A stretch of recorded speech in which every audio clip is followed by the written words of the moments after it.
Siguro naman kilala niyo 'to 'no? Ako personally hindi ko siya kilala, hindi ko nga maalala yung pangalan niya, but nakita ko siya sa TikTok with, isang host sa ABS-CBN, si Luis Manzano. Maraming nakakakilala kay Luis Manzano siyempre kasi matagal na siya sa TV and kaedad ko siya. He's like 40 something years old, like me. And remember when I said I will post those content creators na hindi ko na-appreciate? At isa na ang content creator na to.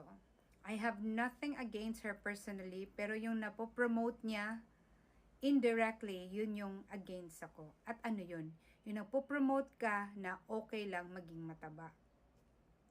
Alam niyo po, sa Pilipinas pa naman isa talaga sa problema sa atin is yung misconception. Lalong-lalo na kahit sa school,